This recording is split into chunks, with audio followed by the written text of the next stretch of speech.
I am Katharina Michio, and you are watching NY Mania. I'm Kayla Walsh, and you're watching NY Yankee Mania. Hi, my name is Maria Venuto, and you are watching New York Yankee Mania. I'm Marnie Schneider. I'm the author of Football Freddy, and I am so excited to be part of the New York Yankee Mania show. Hey, everybody, it's Ian Eagle. You are watching NY Yankee Mania, the best. The best to get the rest, baby. Let's go. Welcome, everybody, to a new edition of NY Yankee Mania. Tonight, we have Joe with us, and of course, Chef Nick, the one and only Chef Nick, as we like to say, the man of the hour and the man with the power. And tonight, he's going to have the floor for the next about 10 to 12 minutes, talk about some Super Bowl recipes that he has on top of his mind, as well as some other stuff coming up with the channel, interview news, and anything else that he would like to get off his chest. So, Jeff, it's all yours. Ladies and gentlemen, welcome to NY Yankee Mania, NY Mania for entertainment purposes. I am Chef Nick. This is the Jefe Joe Mengoya. Evan Spitzy is in the house, the man, not the myth, because he is alive and he is a legend, baby, and he's living it. Welcome, everybody. I just want to get, and please bear with me. We're all going to talk about the Yankees. We're all going to talk about what you like, dislike, and stuff like that. I'm going to do a really quick recap of a part 2 in regards to Super Bowl recipes. As of yesterday with the interview with, well, it wasn't really an interview, but it was a conversation between me, Joe, and Katarina. Great stream yesterday. We did talk about some of the recipes, so I just want to do a part 2. And please stay tuned for the Super Bowl with Evan doing a play-by-play like we mentioned on the basketball stream. It's going to be awesome. It's going to be legendary and very, very epical, if that's a word. But I just made that up, right? Yeah, so it's going to be great. I'm going to be there to support him. Let's rah-rah Evan. He's got this. This is a big, big, big day for everybody, especially Evan. So check it out tomorrow. I'm losing track of days. Sunday. Super Bowl Sunday, baby. And also next Thursday, the interview part 2 with Joe Mengoya. He's going to be interviewed by the one, the only Chef Nick, which is me. That's right. That is me. That's my name. I am him. They is me. That is my pronouns. And my computer is non-binary. But anyway, back to the recipe. So yesterday I touched upon a little bit of a chicken wing bar that you can do in terms of serving like guests from 5 to 10 people. So the thing, what I like to do with chicken wings, of course, is the best way to do it is to fry them. You guys want to do it with what's it called? The air fryer. That's perfectly fine. But deep frying, that gives the best taste and best quality in regards to that aspect too. Just a fun fact though, if you ever cook bacon, please keep the bacon fat. Bacon fat is always added to soups, always added as an addition to, let's just say, your eggs, if you don't want to use oil or butter. Also, it always adds great flavor to a lot of meal starters like stews and stuff like that. Even with wings too, if you want, I've done before duck fat and bacon fat wings, hot honey, bacon fat and duck fat.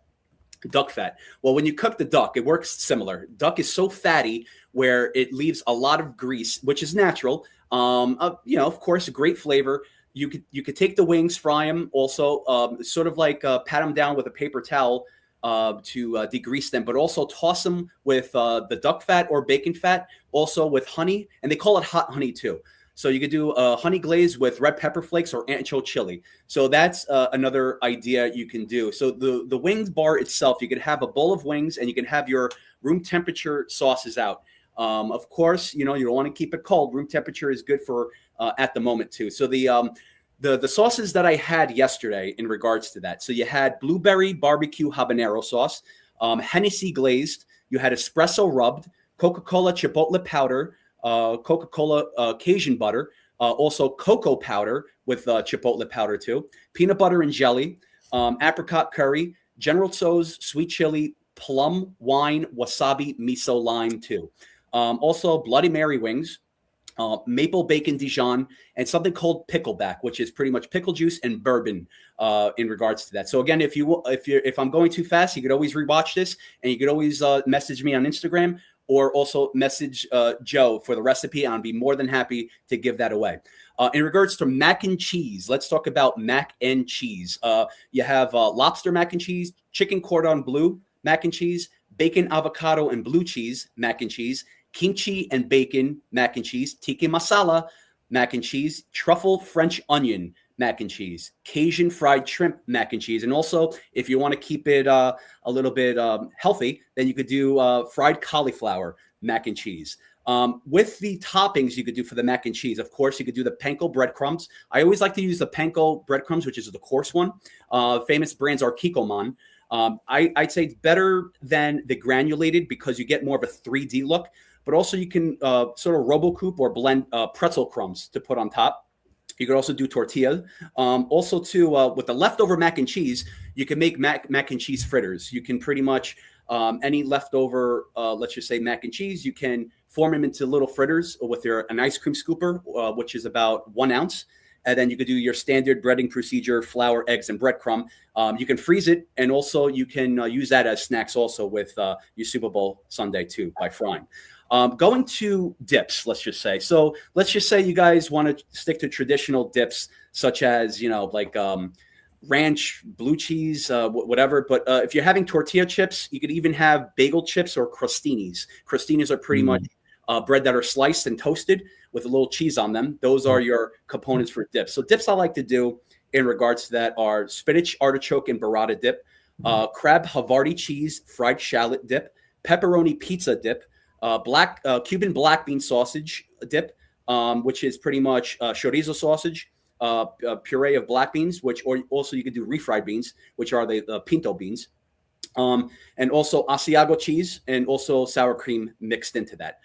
Pickled peach or grilled mango pico de gallo dip, grilled corn guacamole queso fresco dip, salsa verde guacamole dip, cranberry jalapeno cream cheese, sun-dried tomato, escarole, and white bean dip as well. So those, if you want to switch it up, especially if you're having people over, by all means, man, this works out. This is pretty much dressed to impress. Also with appetizers. So let's stick with appetizers here.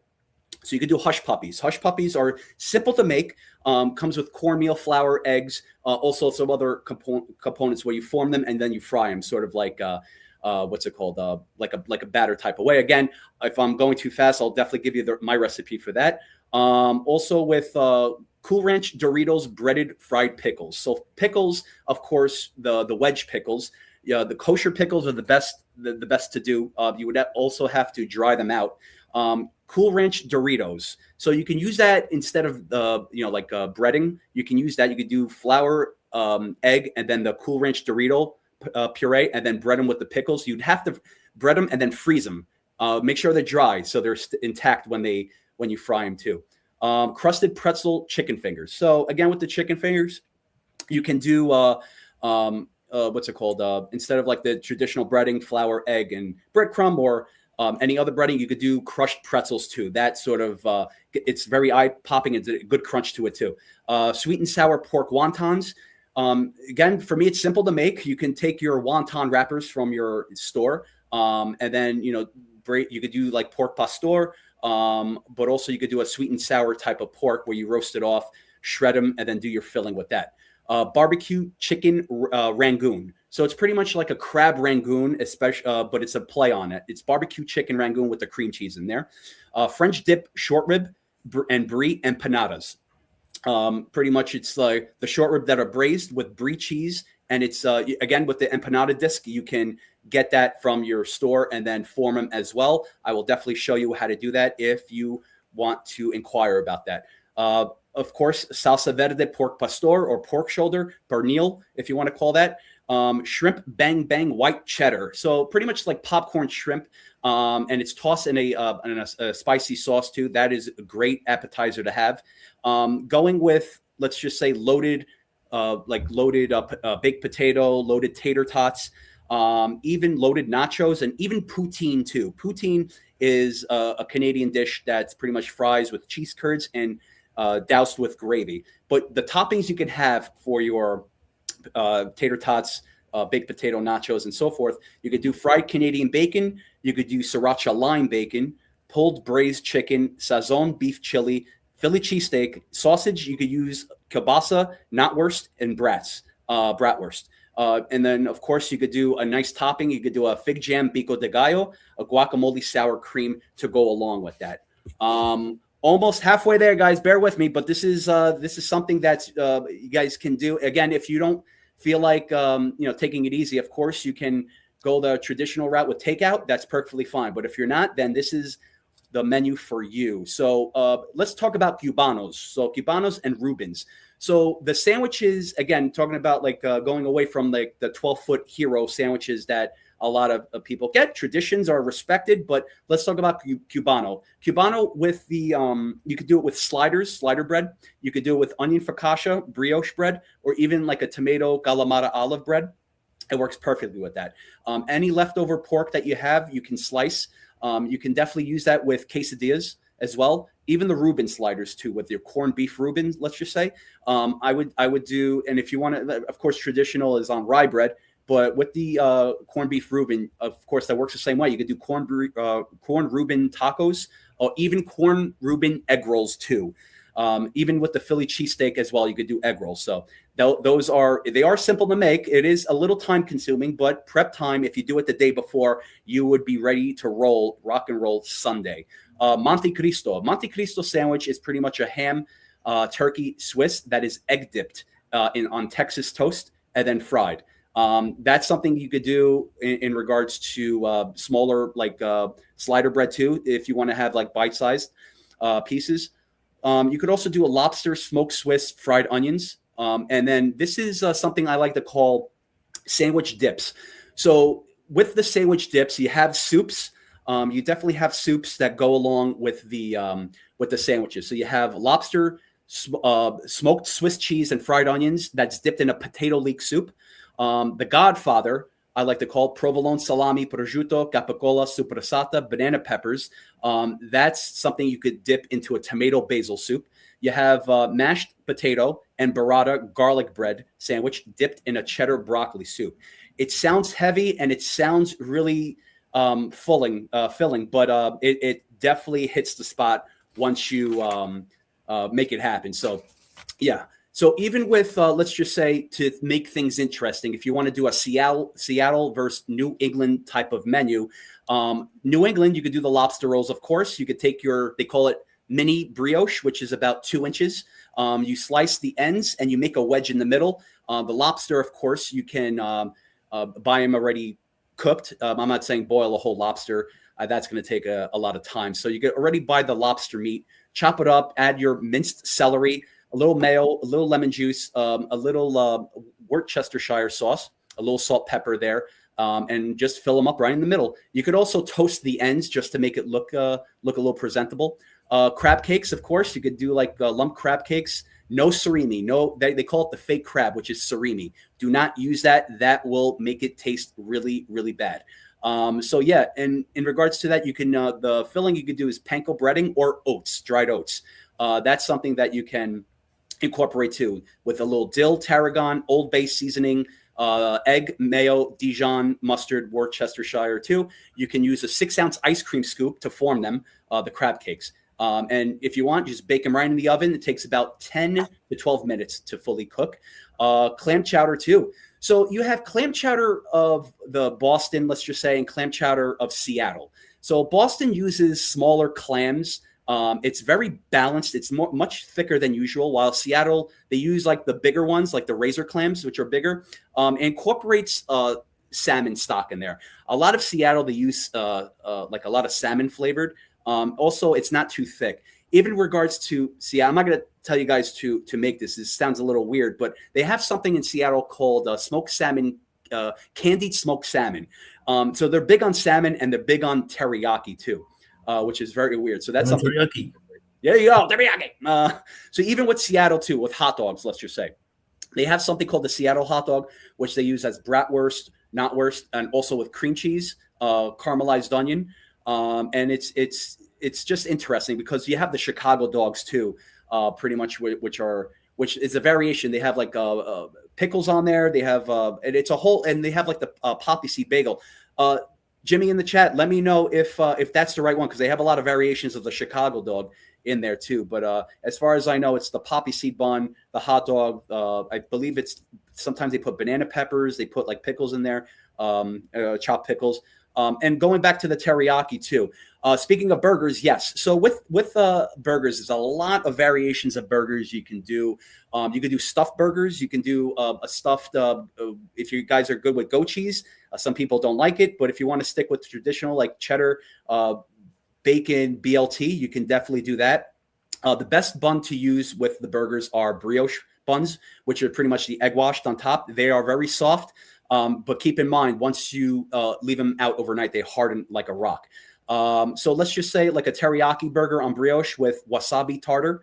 And you could also do crispy noodles with grilled bok choy and caramelized onions. So this is something which is a salmon burger, let's just say, because when you have the wasabi tartar sauce, it goes really well with that. But going towards like the beef burgers, there's a caramelized onion, Gruyere cheese. You could do blue cheese. You could do a variation of chopped bacon with, let's just say, sriracha honey. You can do a lot. You could do Canadian bacon, turkey bacon.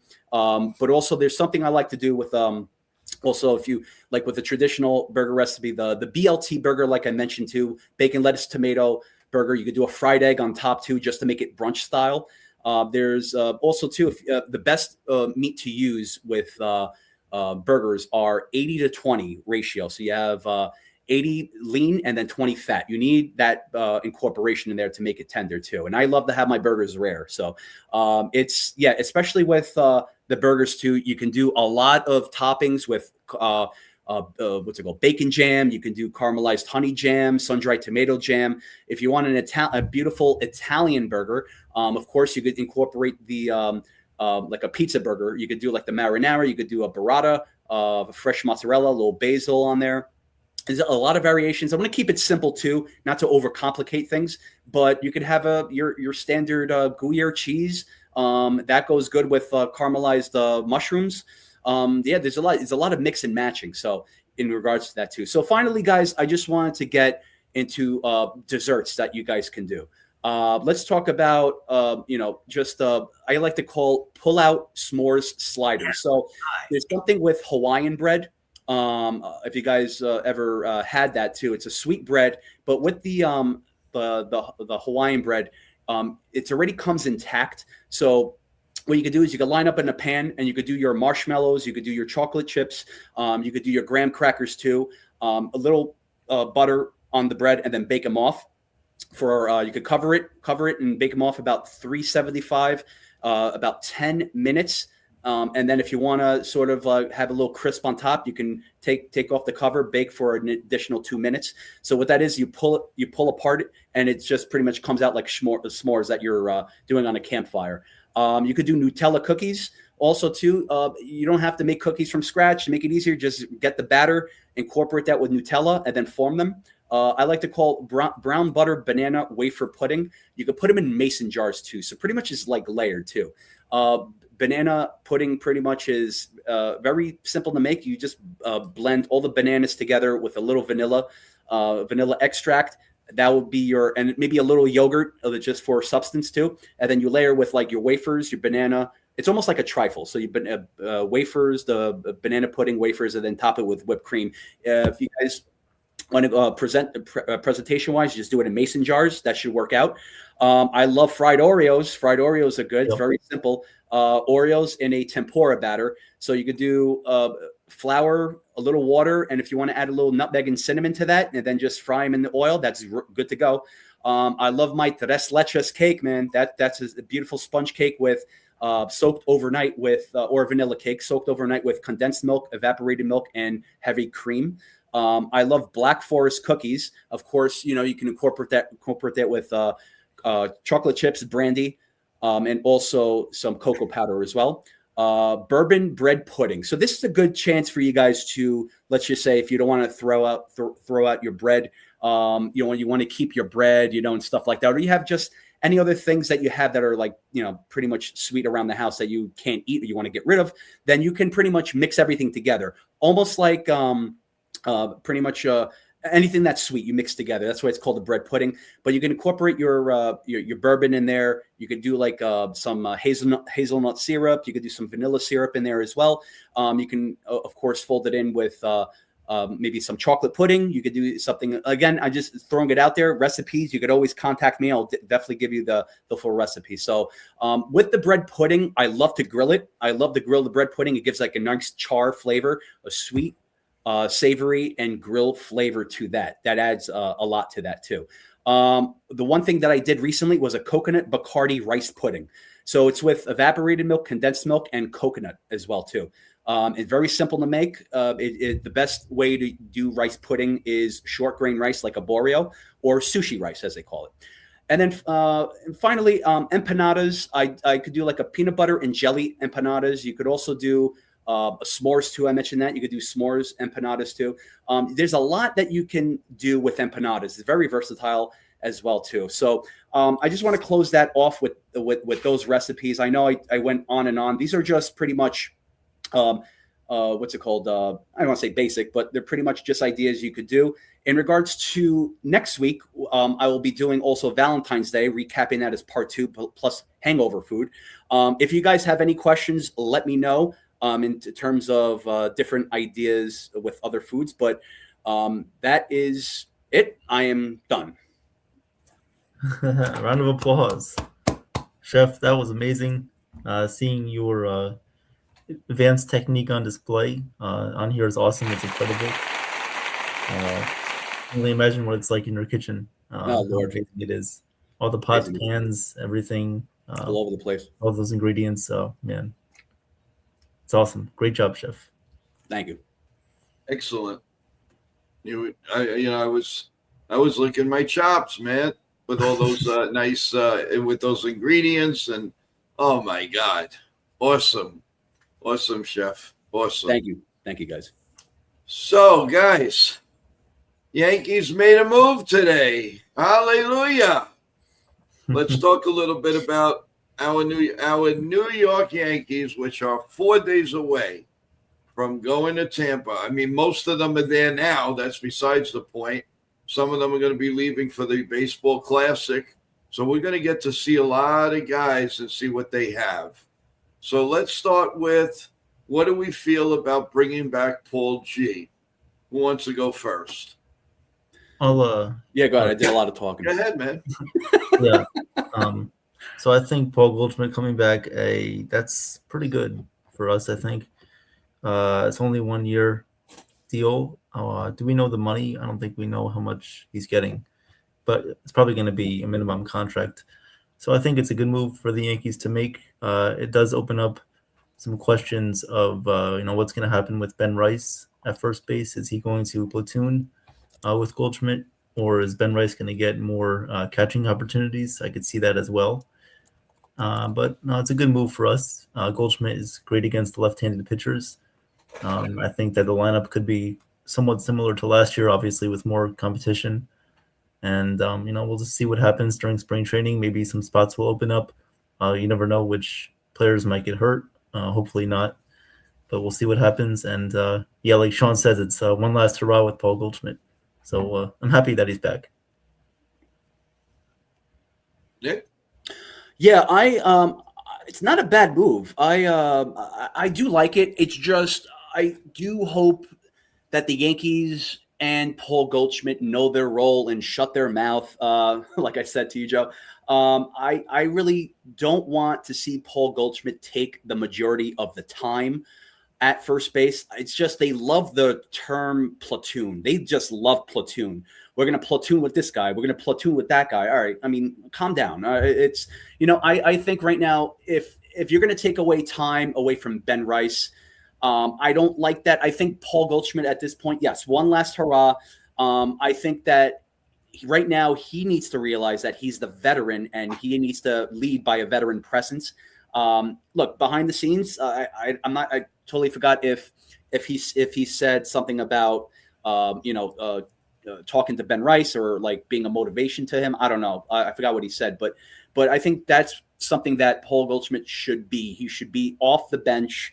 not play every day. Let Ben Rice play every day. Obviously, Ben Rice is going to play catcher and stuff like that, and you can mix and match with that. But just with I just didn't like Paul Goldschmidt overtaking that spot. It's just that time is gone. And again, I don't want to take away anything, take anything away from him. It's just right now, he hits good against lefties, and I like for a guy that sort of he had 10 home runs last year, and prior to that he had 22 or 25.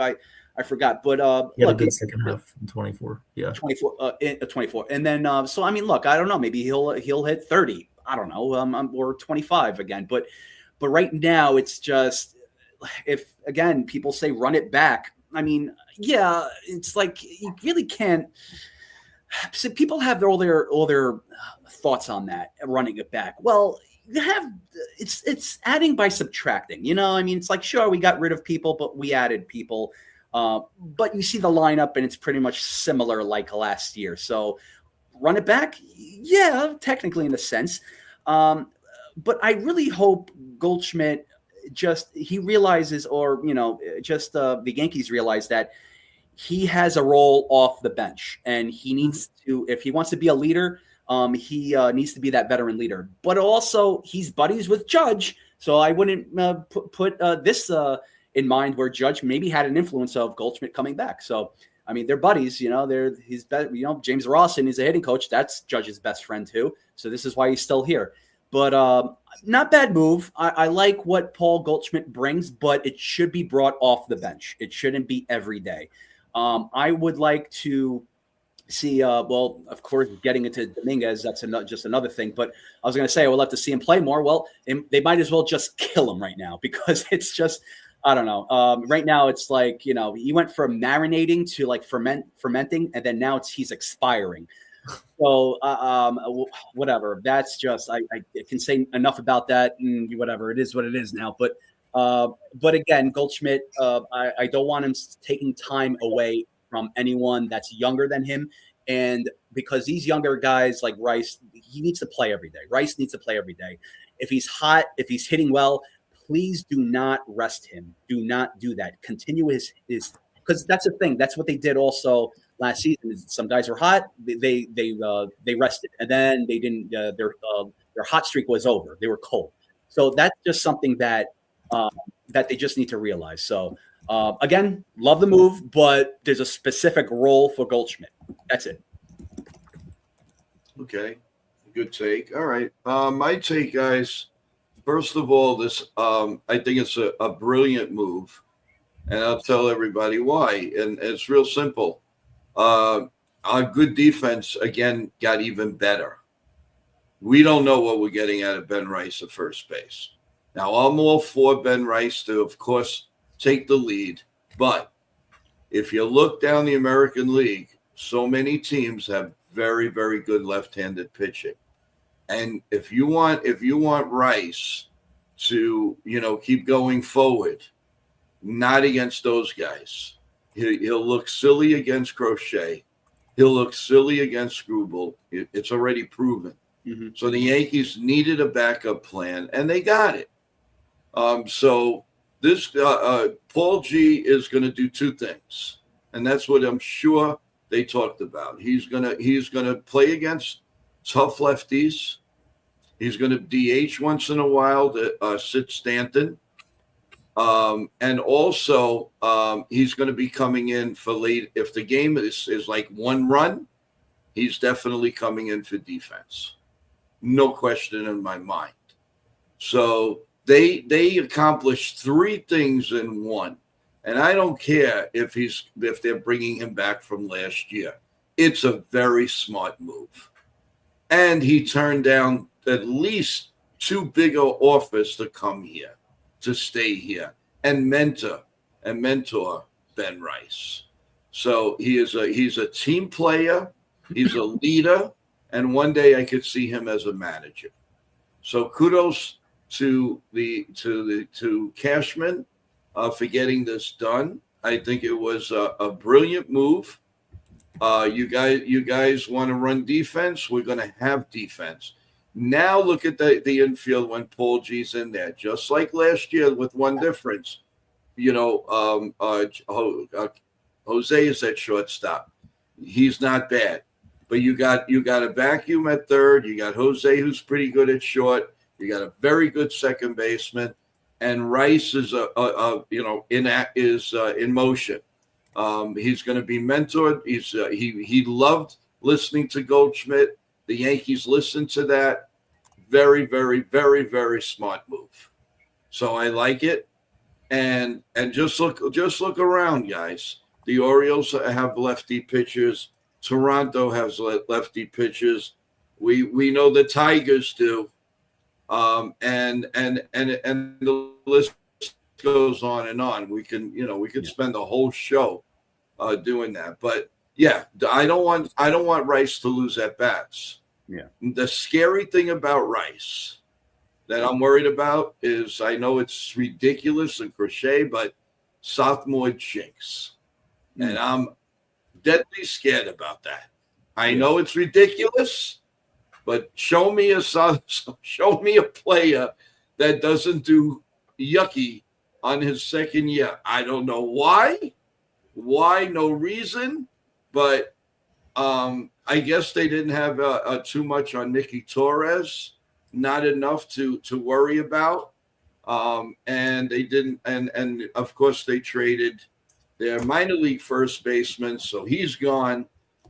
This was the only move really they could make. It was either that or Santana, and I'd rather have Goldschmidt, to be honest with you, at this stage of the game. So they look better against lefties when you have Judge, Paul G, Stanton, Jose, or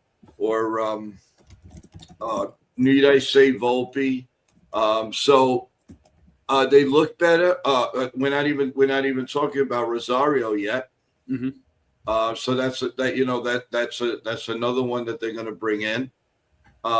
We have the elements of a team, of a good team, but things have to go in place. Yeah. Cole has to come back and be Cole. Rodon has to come back and be Rodon. What are we going to get out of Clark Smith? I'm not even too concerned about that. I think the rookie guys are going to make up for this. And what do the Yankees have? Potentially great pitching. Mm-hmm. They have good defense. They've revamped the bullpen. Now, who's going to go in that bullpen? It's anybody's guess. We know 5 people for sure right now, and then after that, they're either going to be starting pitchers, somebody they picked up in the Rule 5 draft, mm-hmm. or from the minor leagues. The team, I understand, you're running out what you did last year, but you have some pluses. There's no more closer that you can't. You like, oh my God, he's coming in again. Yeah. You're not going to get that with David B. You're not getting that. You're getting somebody you can trust. Then in the 8th inning, they're going to run out a few people for the 8th inning. So they're gonna have to win it. They're gonna have to really go through it.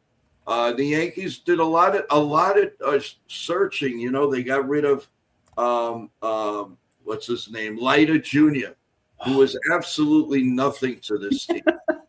Yeah. I mean, he came here first. We worried about he was too overpitched. Obviously, that wasn't the case. He just can't pitch in New York. He might pitch good for the was he with the A's? Yeah. That might happen. Mm-hmm. But he didn't. He couldn't hack it here. He just couldn't do it. So I just feel and again, opening up another topic. What I'm a little concerned about, and I'm not too thrilled about, is if they start like John Heyman is reporting. If they start Dominguez in the minor leagues, what is that telling you? It's telling you that they have the faith has gone down. Yeah. His trade value has gone down. The one thing the Yankees really have to pray for is that Dominguez has a great spring training, because that'll up his value. And if they really want to trade him, that's the time to do it. Don't wait till either you set on him or you don't. But right now you're selling low. You want to see him come out of the gate, base hit, home run, base hit, steal base. Well, he's not going to steal bases in spring training, we all know why. But that's one thing that concerns me with Dominguez. As far as Spencer Jones, I think he's ahead of Dominguez now. Yeah. I think they've proved it's his the fourth outfielder is his to lose, and Dominguez to win it. So at this point, I believe that they're rah-rah with Spencer Jones, and they've lost confidence in Dominguez, which I think is very sad because he's 3 years old. Sad. It is. What are you guys' feelings now on that? Let's touch on Dominguez. It's a touchy. It's like sort of sad. It is. Yeah, I feel bad for him. What do you think? What do you guys? How do you guys feel? In your opinion, it's going to play out? Well, I don't know. I mean, it's just crazy to see what they're doing with Dominguez. Obviously, they don't trust him as a defender, which we saw last year when they didn't decide to play him in the postseason. Can they trade him after spring training? Yeah, but the value, like you said, Joe, probably isn't there as high as it was in the middle of last year. It just seems like there's just no plan with him. Is he going to contribute to someone else's team and be an asset? Yeah, but for us, who we already have the best outfield in baseball from last year coming back again this year, it's going to be hard for him to find a spot. And because Spencer Jones is better defensively, he has more value and he could have a real chance of making the team and being a good bench piece for the Yankees. So as far as Dominguez goes, yeah, he could be traded. I could possibly see that happening, or they might just keep him in the minors and maybe if someone gets hurt, he'll have the chance to come up. But and now that's a point. If you're going to bring him in the minors, where are they going to play him? Are they going to play him left field, or they're going to put him back in center? Which is that's another thing that I'm concerned about. You can't just go back to AAA, go back to center field. Okay, thanks. Why didn't you let me do that in the majors? The first year, no, they throw him in left field. For what?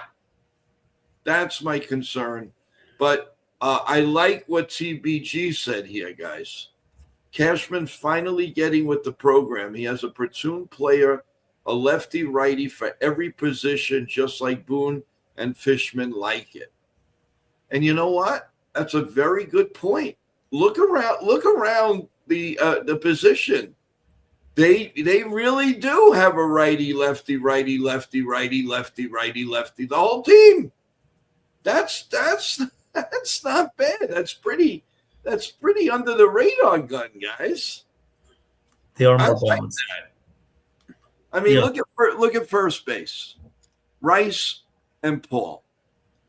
Second base. You're gonna have Chaz, and you could have Rosario, or you could have if he makes the club, you're gonna have Paul DeJean. Yep. Shortstop. You have Volpe. You have C. You have that may be a position that they only have right-handed hitters. Yeah. I believe so. Third base, it could be anybody. Paul. It could be we know McMahon, obviously. It could be Rosario. It could be DeJean. It could be any one of them. Yeah. Cabrera's a switch hitter, right? Yeah. That's right. Oswaldo Cabrera. So there's your shortstop. Yeah. Boom. So you got now left field the same. You have you could run with whoever.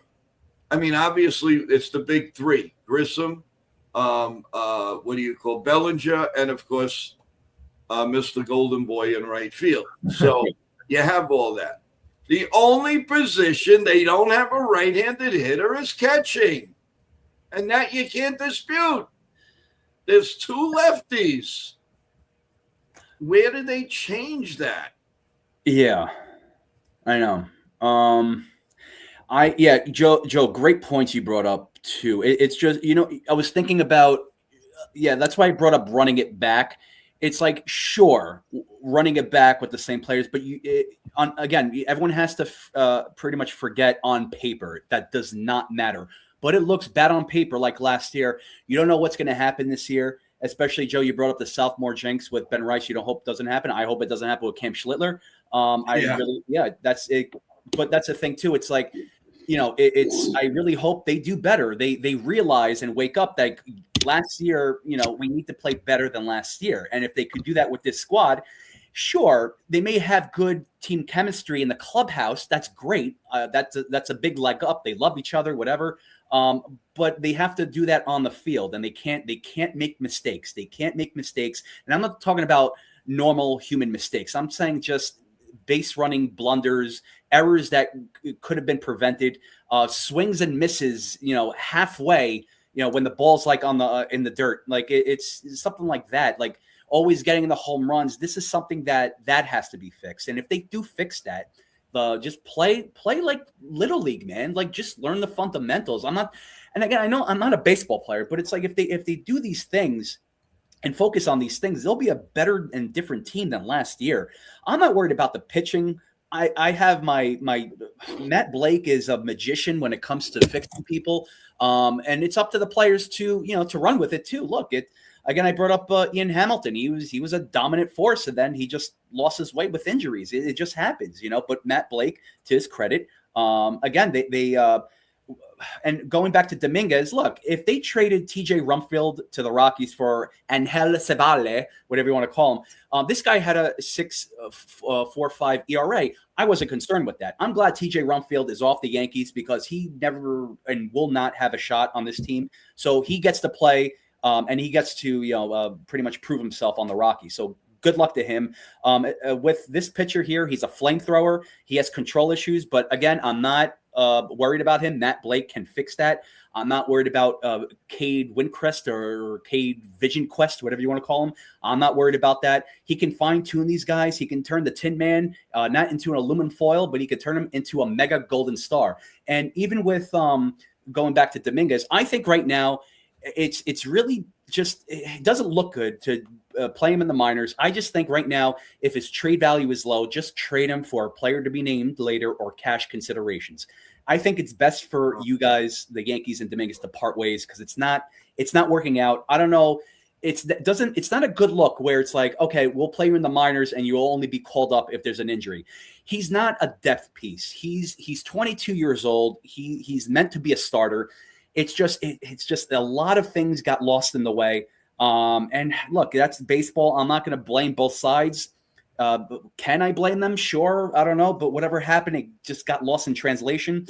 And with Spencer Jones, the thing I'm concerned with Jones, if he has a good spring and he doesn't make the team and they play another non-roster invite that they signed over the winter, that's going to be another bad look too. Because I would put Spencer Jones out in front of all these non-roster invite guys. Now, the question is, if Spencer Jones, who had a great season in the minor leagues last year, he doesn't perform well in the spring training, but a non-roster invite, whoever they signed that you never heard of, he makes the team. How does that look? Spencer Jones is back in the minors and he's playing with Jason Dominguez. How is that? 25 years old. Look, it's off. It's just off. And it's like, if you're he's got to have a good, he's got to play pretty well. That's the thing. It's like you could have, you can pretty much call Jason Dominguez a quadruple A player. Spencer Jones, the same thing if they send him down. And it's like they have an all-star team in triple A. Great. Good for them. But right now we're talking about the majors. So if that's the case, then, just same thing with Dominguez. You need to, you're wasting Spencer Jones's talent and his time. 22 years old. Spencer Jones is 25. Dominguez is 22. Look, they're going to age like fine wine. They might as well be 60 now and collect Social Security because it's just the way the Yankees are just preserving them. It's just I don't know. I just think they don't have plans for them in the future. I don't know. They have a lot of non-roster invites to spring training. I'm impressed with the pitching rotation. I want to see Ben Hess. I definitely want to see what he got among a few other ones too. I would definitely want to see George Lombard Jr. I know he's not going to make the team, but I still want to see how he plays now. I know he played last spring. He did well. He's going to get a lot of at-bats. He definitely will, and I definitely want to see that if he changed his swing and whatnot.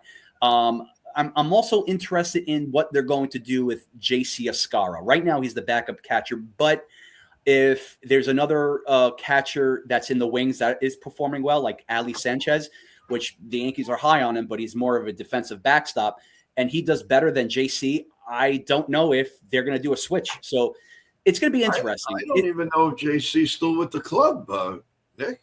Did they? I didn't hear anything about. I think he's still here. I mean, you didn't even hear his name. I mean, it's not. He's not even mentioned. Did we see the roster players? I don't remember seeing it. Well, no, that's only non-roster invites. He's on the 40-man. Right. Yeah. But even with that, yeah, I think he's still on there. You would have heard if he got waived or designated for assignment. Yeah, you would have. You would have been on, Joe. You would have put a short out for that. Are you saying I put too many shorts out? No. Yes. No. Maybe. No. They're all good. They're all good. You're good. You're good. You're good. Now, what's up, JD? Now, I want to say something. Now, Sean Browning says, well, Judge didn't have a sophomore jinx, so it was just a freak accident. Yeah, but it happened on the sophomore year. So what's the difference if it's a jinx or he doesn't play well? It's the same thing. So, I mean, it's one half dozen of the other. The second year, players, for some reason, take a step backwards. I hope it doesn't. Hey, there he is, J.D. Martino. Hi, Paisano. Hi, Joe, Nick, Evan, Dominguez has one at-bat in the division playoff, a booming double off the wall. I guess that didn't impress the front office. They remember that? Thank you. That's why I love this guy. He agrees with me. Yep. I was screaming on all the telecasts, please bring this guy up. And what does he do? He gets a booming double. Thank you very much. So, you know my feeling about trading a potential all-star down the line, guys. No. I've seen it too much, and I mean that's the problem. Because I saw it, I am very scared. I don't think it's the right idea. I think they should give him the 1 year. He's he doesn't do it by the time he's 24, 25. Okay.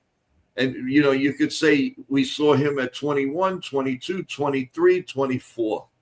But don't just give him away. We're going to regret it, guys. We're going to be on this show saying, what did we do? What did we do? And that scares the heck out of me. It really does. Yeah, I don't want to trade him. I want to keep Especially him. if he goes somewhere else in the AL and we have to face him in a series, then that's not going to be good. Well, I mean, this is why no, I don't want them to. I don't want them to trade Dominguez. But if he's going to be in the minor leagues and expire, it's just I would rather him, being 22 years old, I'd rather him be on another team. And and I think that's funny because I don't want him in another team. But I think just what they have enough depth, but I don't consider him a depth piece. It's just that's what they're trying to do. And how does he feel in regards to that? His confidence, like, oh man, the Yankees don't trust me. They don't. It's wrong. It's definitely wrong. It's just I feel like they're sort of like covering their eyes and just to try to ignore the problem. But it's not a problem. It's not even a good problem. It's a good solution. And why not just try him out? Like if even if they don't have trust or they lost their way with him, just try him out. Like if he doesn't produce, then okay, then that's a cause for concern. But they can't just make an ultimate decision where it's like, all right, he's gone, he's down to AAA. I mean, come on, it doesn't look good. I mean, I don't want to go back to the winter meetings with the Trent Grisham and his qualifying offer. Maybe that sort of there was like a snowball effect. But right now it's just and that's the issue with the Yankees. It's like they'll put a person that had Tommy John surgery on both legs and both arms in front of one of their rookie guys, like Spencer Jones. That's why I'm afraid of it. It's like, even if he has a good spring, it's like the Yankees they're allergic to like the farm system where player development, where it's like they'll put, I forgot one of the guys that was not recently signed, but during the winter, I think he was out of baseball for 3 years, but he's like, they had high praise for him. And it's like, you never talk about Jones like that. Why are you talking about this guy? He's been out of baseball for 3 years. Like, I mean, come on. It's just, it doesn't make sense. It's like, I don't know. It's just, I feel bad. I really feel bad for Jones and Dominguez. I really do. I don't know. I don't know what's going to happen, but it's going to be an interesting spring. Let's, putting that aside, it is going to be an interesting spring. I really want to see what this team brings on the field. Again, not on paper. That doesn't matter. You can tear it, you can burn it, whatever you want. But I want to see everything on the field. I don't want to hear anything, any post game or anything like that. I want to see good production on the field, and this is the time to do it right now. So, I agree. And Michael Joyner says one thing the Dodgers don't have on us is the Yankee fans. True. I like that statement. I like that statement. You're right. Fair statement. Yeah. Why not? Lou says, I feel bad for us Yankee fans running back the same doo-doo. See, I don't agree with that. I don't agree with that.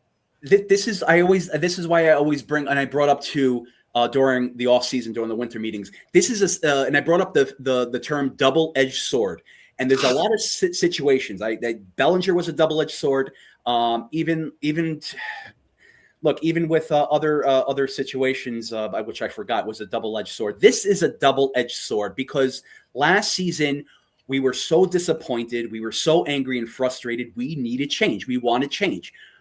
But yes, running it back, you can say that. Everyone has their points on that. Again, one edge of the sword. But then the other edge of the sword is like, all right, can we give another chance? What if they do better? What if they do good? And the reason why I'm saying that is because this is what we got. So, it's like, it's up to you guys to go to the games, to root for them. If they do bad, if they suck this season, that's on them. Then it's us like as Yankee fans, of course, it's the same repetition over and over, especially last year at certain points where it's like, okay, this is not going anywhere. Running it back is just pretty much, wearing the same underwear that you had a Taco Bell night or something like that. It's like, it's pretty much like, it's sort of like the same thing you're trying to go with, but it could go either way. So as me personally, this is me. I'm not speaking for everyone. I was definitely, as much as I was frustrated at most points last year, the way they played, there's stupid mistakes that they did, even losing to the Blue Jays. Of course, I was very upset about that. But me, I'm getting sort of like a fresh, clean slate, even though on paper it's running it back. And you're seeing a visual too. You're seeing a visual that they have the same players, obviously. But the production on the field, let's see what happens. What if there's surprises? What if they do better? Sure, we get like Joe mentioned, a sophomore jinx with Ben Rice or Cam Schlittler. What if it doesn't happen? So there's a lot of what ifs.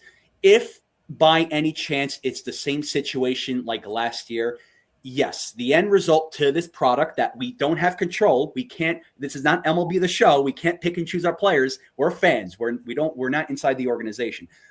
We could only make fun of Cashman and scream at him, but this is what we got. So this is where I'm like, I have enough stress in my life. So it's like, why not just go with it and see where it brings? That's what I got. But I'm not going to buy the merch. Will I go to a Yankee game? Sure, but I won't buy their $20 Coors Lights or Bud Lights. I won't do that. I'll probably sneak some wine in, like I have done. But don't tell anyone. This is not live, right? In your underwear? Yeah, my old underwear from a Taco Bell night. No, no, yeah, right. No, but nice and warm in there. Yeah, I know, right? Nice and toasty. No, but that's my thing. So look, I'm not gonna watch the games and you watch the spring training games and be like, oh, here we go again. It's spring training. You can say that, once, the season starts and, the first 5 games, let's just say they're 0-5. Yes, we're going to say that. But then it's like they win 5. Then it's like, oh, okay, maybe they're doing well. Then they lose 5. Oh, here we go again. Then they win 5. Oh, okay. Now, so it's going to be a roller coaster. That's what I'm saying. It's going to be a roller coaster. So we have to be prepared for that. It's going to be, I don't know if they're not going to be the 98 Yankees. They're not going to have that record. They're going to be the typical Yankees. They might win their fair share of 90 games. Who knows? Maybe they'll overtake first. I don't know. Like I said, Blue Jays, the Red Sox, they're hungry. They want to win it all. They're ready for it. And we see that on paper. Sure, it's beautiful, but you can see maybe even with the Blue Jays, let's just say with Dylan Cease, maybe he has a bad year. Maybe the Blue Jays are injury ridden and they have a bad year. You don't know. So it's a game of Russian roulette. You just don't know what's going to happen. So let it be, man. Let it be. Don't stress. We all have enough stress in our lives. Let's not have the Yankees stress anymore. That's for sure. Yeah. God. And the one good thing is, come the 21st of February, well, guess what? We're going to have the first spring training game in Tampa right here on NY Yankee Mania, simulcast with Ken the Ugly Truth, the Yankees the Ugly Truth, together as one, and we're really looking forward to it. We are really, really looking forward to it. It's going to be a lot of fun. It's going to be a great year and a lot of Yankee content, with having our morning show, which comes back on Monday morning, everyone, at 9:30. Then we're going to have the pregame, the postgame, the pregame, the game, the postgame, interviews in the middle, all kinds of stuff. We've got big hands full, and let's enjoy this year, as I've been saying from day one, because we don't know if we're going to have baseball next year. Yeah, and it's got to sink in, people, because it's a reality. I'm sorry, I hate to say it, but it's a reality that we all have to come to grips with. That's why I say enjoy this year, because you don't know what's coming. We don't know. So and guys, like I said, we're getting ready. We not only are we getting ready with that, we're going to get ready to dissect all 30 teams, guys. So we're going to start putting out when we're going to do every team. So every team's fans will definitely join in when we're doing the Cubs or we're doing the Dodgers or it could be Miami, whatever it is. Everybody's going to know about it, and it'll be sent out to everyone to come in and give your opinion on your favorite team and what's lacking. So there's so much we're going to do. Then we're going to have the chat come in and shine in on what they think on the Yankee positions as we get closer to go play the Giants for opening day. So it's going to be a happening. We have a lot to ride, a lot to do. One thing we know for sure, everyone, it's going to be a really competitive spring training for the New York Yankees, probably more than ever. And it's going to be a lot of fun to watch Spencer Jones every at-bat, maybe not the first 3 or 4, but every at-bat from starting March 1st, going to be very important for those careers. What they're going to, what they're, I believe one of them are going to make the club, not both, and not both in the minors. That's not going to happen. One of those guys are going to make the Yankees club, and we got to see what they're going to do. Are they going to hold? Are they going to hold one more hitter than a pitcher, or they're going to go a pitcher more than a hitter? Very, very interesting. What's going to happen with this club, guys? It's like there's a team that ran 94 wins, and they have question marks up to kazoo. And I mean, is it fun? Is it competitive? Sure, that is competitive. We don't want to see it like that. We would like us to go in with 9 Babe Ruths and not worry about anything. Yeah, Throw in a Derek Jeter if you want. And other than that, just go right into the season and let's go to war. So very, very interesting. And on top of that, interesting, some stars from every team will not be there. So we're really going to dissect what people have in the minor leagues. It's going to be fun. It's really going to be fun. Are we gonna miss the judges and all of them? Of course we are. But we're also going to see what else we have. What else? Now, I would probably say the signing of Paul G today will probably put to rest getting Austin Slater. What do you think on that? Oh yeah. At this point, I don't see us getting another ready bat unless it's a spring training invite, somewhat of that type. Slater, no, I don't see that, especially after he got hurt last year, didn't come back. No, I don't think that's gonna happen, and especially to what Chef Nick said before about not allowing one of those guys to overtake Spencer Jones. It's going to be really important this spring training to see what he has. I think Spencer Jones is going to have a very good spring training. Last year in the minors, he hit all those home runs, but his defense was the number one advantage that he had, and as long as he does well defensively, he's going to hit well too. So I think that's going to be the case. But no Austin Slater. Nope. No, I definitely don't want him. I mean, what did he do? I mean, he did absolutely nothing in the 2 months that he was with us. And plus, he got hurt. So I want to programming note, everyone, actually, too. Don't forget, tomorrow night, it's NY Mania After Dark at 12 a.m. This will be our third or fourth week, I believe.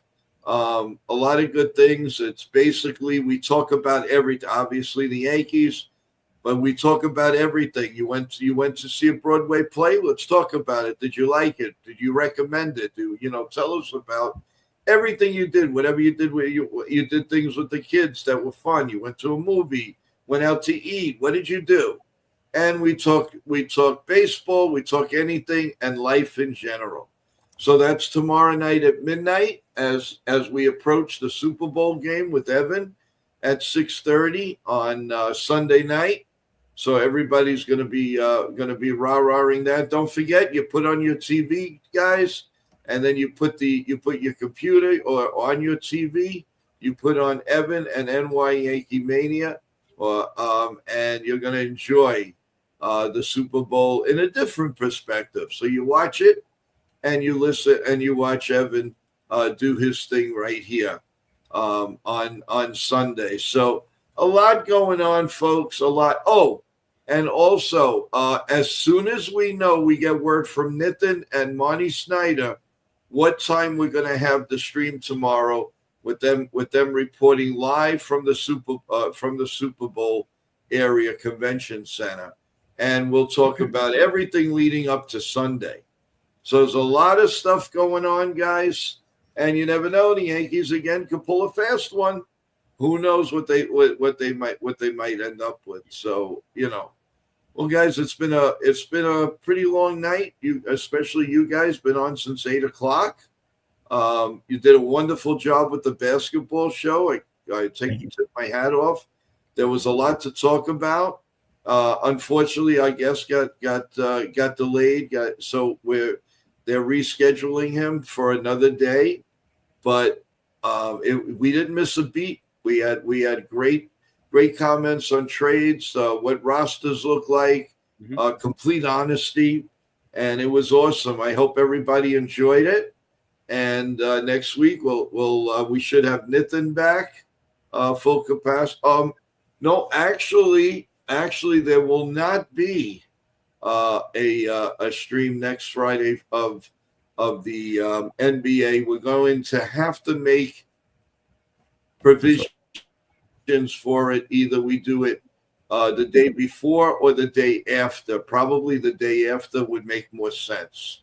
So we would do it on Saturday, Valentine's Day. Actually, we could do it the 14th on Saturday before the after dark show. But Friday, due to circumstances, we will not be on on next Friday night with the NBA preview. So I just want, it just came to my mind. So everyone jot that down. But we have a lot going on, folks. There's a lot of guests that are coming on, and it's too much to even talk about now, but you will see it soon. And tomorrow, like I said, as soon as we know the time, you'll know the time. You guys come up, and they'll take you through the journey of the Super Bowl and what it's like and what they're seeing and who they're around. They've been to parties. They've seen so many legends. They've seen a lot of people. So we're looking forward to what they both have to say, and we'll take it from there, guys. But and very, very important, everyone, stay safe, as the temperatures are going to drop dramatically. Oh Lord! It's from what the governor of New York is saying. It could feel like -20. So it's going to be a happening this weekend. But we're here to warm you up, guys. Don't go out. Don't go out unless you have what I would do. Whatever you need, your groceries and everything in the morning, people. Run out or get DoorDash, Instacart. Don't budge. And I'm telling you, don't take it lightly.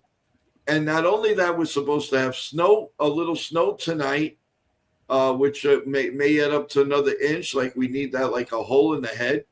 But the problem here is it's going to freeze, completely freeze, and that's worrisome. But we're here to make you happy, so we're all going to be cozy tomorrow night at midnight, and we'll talk about everything, weather, what you're doing for the Super Bowl.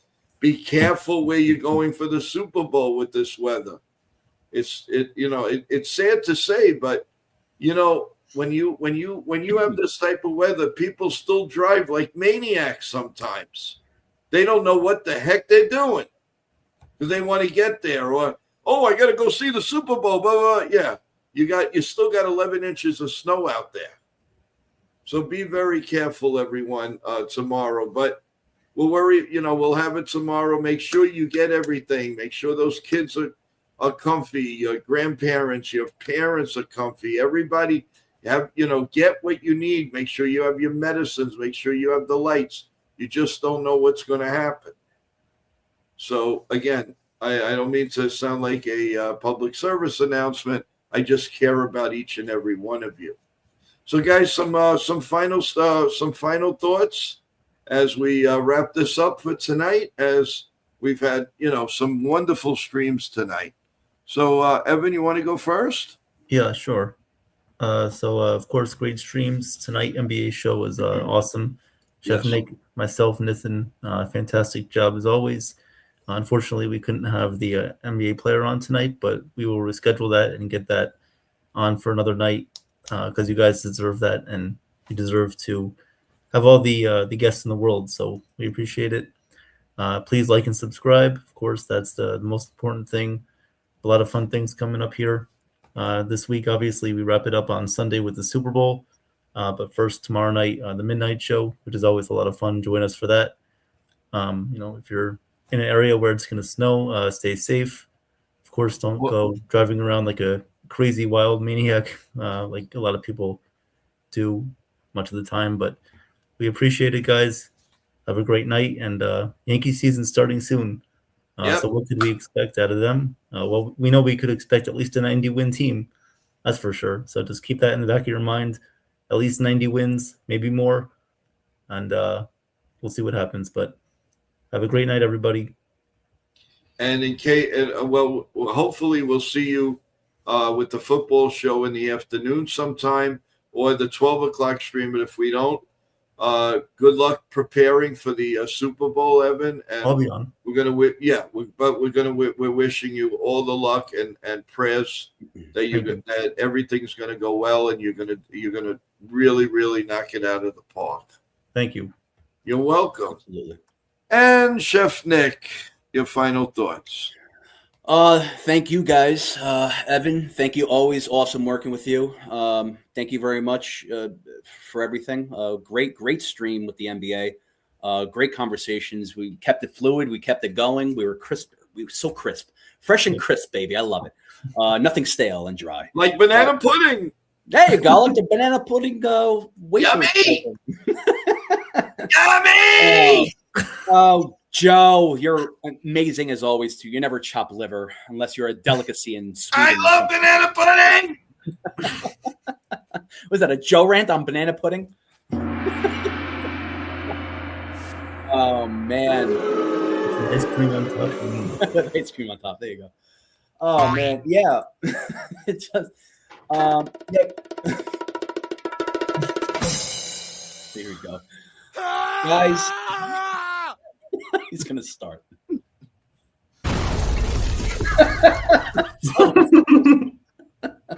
Oh, we gotta have some fun. We gotta have some fun. We gotta have some fun. Yeah. Yes, we do. Whoopie do. I'm sorry. Hallelujah. Great NBA stream. I very good. Unfortunately the guest Jermaine Jones didn't come, but we no, it was great all around. We covered a lot. Definitely much more of the Knicks and Nets and everything in between, right, all across the board. Very good stream in regards to tonight. Very good stream too. I just want to keep it real with everyone in the chat. Again, everything is a double-edged sword. You have to keep that in mind. Anyone else's opinion is someone else's opinion. Also, someone else doesn't agree with, and that's perfectly fine. This is the beauty of debates. This is the beauty of what you think the Yankees can do. Am I frustrated? Last year? Sure, I was frustrated. I was annoyed. I was stressed in terms of how they played, but also how they handle things inside and outside of the organization. Sure, they tied the division. I believe that they should have won the division. How they started out is how they should have finished. Expectations, I don't know. This is why it's like a seesaw effect. Are they going to be the same type of team last year? The reason why people say yes is because expectations. Okay. If you saw what I saw or we saw in different aspects of that, it's okay. They have the same team, and the way they played, especially Austin Wells or even Volpe too, to their own respect, it's or just making stupid mistakes. We're expecting that because we saw that last year. So it's like, all right, if they won the World Series last year, I think it'd be a different topic of conversation. Look, if you go back with your ex-girlfriend, you're not expecting her to change. She's going to act the same. Totally different topics here, but sort of the same analogy. So the Yankees last year, if you see something that you didn't like, it's cinched in your brain where it's like, oh boy, they're going to do the same thing this year. Other people like myself are going to be like, all right, let's see what happens. Let's give them a second chance. I'm not going to hold my breath. I'm not going to expect much, but I'm not going to let this stress my life out because, again, I have enough stress going on. And but to like however you guys want to take it, again, the beauty of the fans and the beauty of you guys here in the community is the fact you have your own opinions. I respect it. I love it. And you could take it either way. It's like if you think the Yankees are not going to do good, they're going to be third place, fourth place team. Well, I mean, does it make sense to feel insulted about that? Because it's like it's an opinion. It's not a fact because it didn't happen. It's not here yet. But if you think the Yankees are going to be in first place, you can't get upset at that either because it didn't happen yet. That's your opinion. That's not a fact. So this is why I can't say facts because it didn't happen. 2026, even spring training. It's interesting how the spring training is going to play because you have a lot of these beautiful people, non-roster invites that haven't played in like 10 years. They're going to perform. I want to see how they perform. I don't know. I want to see how these young guys are going to perform. There's a lot of different storylines that are happening. So I don't mean to interrupt, but a very interesting guy just got released. Who's and that? I think it might help I may see another guy in the Yankee bullpen. This surprises me. The Dodgers have announced they've designated Anthony Banda, the left-handed specialist that they have in the bullpen. That surprises me. Wait, who they release? Left-hander in the bullpen, Anthony Benda. He was pretty good for them. He was pretty decent. He was a very good, and he's World Series tested. Yep. That might be something the Yankees I wouldn't mind them taking a look at. And that is. I just happened to stroll, just happened to go on, and that's very interesting, people. I wouldn't mind taking. I'm gonna let's check what we got here. The Dodgers announced they designated and they've claimed catcher Ben Ruffett. Remember him? Yeah. Oh, I remember him. From the Yankees. Yeah. He had an ERA of 3.18.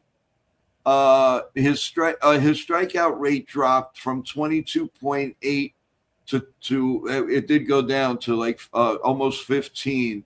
He induced 39% balls in play. His ERA would climb more if the batting. His ERA went up. It was 1 something, and then it ended up at like 227 batting average. So he had a little bit, whatever. He then he got lit up in the playoff, allowing 6 earned runs, 5 2/3 innings. So he didn't have the greatest. But then again, Tanner Scott, he was worse. So, I mean, listen, I've seen this guy pitch some good innings. I'm not saying look, go after him, but they're gonna think about it, guys. I mean that's a playoff World Series tested player. You got to think about it. And I'm sorry, I just thought it was important enough to get that out. Go ahead. No problem. No, thank you for saying that. Thank you for bringing that up. Just to close it out. I'm trying to remember what I was saying. Look, there's things that are concerning, that are questionable. Okay, Cole and Rodon are out. Again, as much as I trust Matt Blake with that, but how is that? Like, I mean, even with the rotation in the bullpen too, things can go sour or things can go good. So this is the balance of like just what ifs. This is sort of like the unlikely scenarios that you bring up, and it's like, and the reason why we're bringing this up is because of what happened last year. And put aside tying the Blue Jays for the division, just the way they performed in regards to on the field, which was frustrating with their base running blunders or just low offensive stats or just not hitting in situations that they should have been hitting. There's a lot of there's a lot of things that were just sort of that got me upset with that too. And it's like, I'm thinking about that for next season. I'm thinking about that too. That's why it's a seesaw effect. I'm thinking about Austin Wells. What if he still, doesn't perform the way he should have? Or yes, like Joe brought up, what if Ben Rice has the sophomore jinx? What if Cam Schlittler has a sophomore jinx? But then on the other double-edged sword or seesaw, I think Cam Schlittler is going to repeat what he did last year. Ben Rice is going to be a better baseball player last year. I think, and then it's like Bellinger. I hope this whole drama is worth it for Bellinger. So there's a lot of things. That's the thing. It's like whatever I'm feeling or thinking, everyone either agrees, disagrees, has their own thing, and that's fine. That's perfectly fine. So I think you can 2026 spring training is not here yet. It's coming. It's here. So we can assess what happens pretty much on the field when the Yankees play. And again, it just goes in 2 different directions. They're either good or they suck. So this is where we can talk about that. We can't really make that assessment now. But there's what's it called? The expectations are not high. And we all see that because of what happened last year. Some of us are impatient, where we want to win now. We want to do good now. We don't want to lose to the Blue Jays. I especially myself, I was embarrassed. I had secondhand embarrassment the way we played against the Blue Jays. So that, even looking at that, it's like, I'm like going to the season where it's like they're going to suck against the Blue Jays. The reason why I'm saying that is because of what I saw, how they performed last year. But I really hope that they overcome the Blue Jays. Can they? I don't know. On paper, you can say the Blue Jays are better, and then on the field, it's like they can perform differently. So, guys, we're going in different directions here. So the only way to stay focused is just to have that tunnel vision. That's the only way. And the reason why I'm bringing that up is because less stress. Let's not put stress on our lives. It's going to drive us nuts. We're driving ourselves nuts tonight because of the Yankees. It's like the Yankees are a third wheel, and it's like they're dictating our lives. It's like we need to be more how would I say it, like more focused on what's going to happen this season. Now, if they suck, then we can talk about it. If they're doing good, then we can talk about it. We can, right as of now, we can say our opinions and what we think is going to happen. We have every right to do that. We have every right to feel anger, every right to feel positive, every right to feel sad, depressed, anxious, every right to crap on whoever player we want. We can crap on Jazz Chisholm. I always make jokes about Jazz, how he should focus on his baseball, not his OnlyFans girlfriend and his rap career, because they both suck. Anyway, yeah. So, but other people's opinions, they love Jazz. They love him. They see him as Zeus or Hercules. That's fine. I don't. So this is the difference. So just closing it out, we're all entitled to our opinions. We all have disagreements, but also we should also just meet in the middle.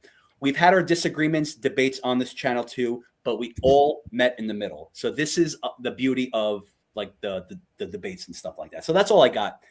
Just to be, sort of like a little reality check. So, but thank you guys for being here. I appreciate you all. Please smash like, and I'm not going to go that whole spiel. I'm tired, but please smash support, like, subscribe. And this is a positive way, not a domestic violence way. There you go.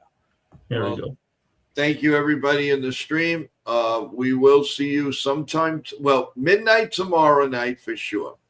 We will see you, and we will let you know as soon as possible when we have the updated stream for the Super Bowl with Nitin and Marty Snyder. It is happening. We just don't know the time yet.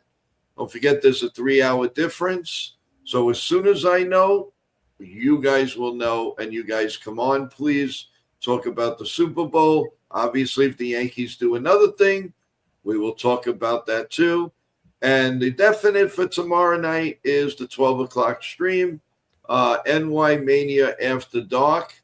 And everybody's invited. You come up. We will talk about anything you want to talk about, your week's review, your weekend, whatever, what's coming up, what's not coming up. What are you doing for Valentine's Day with your sweetheart?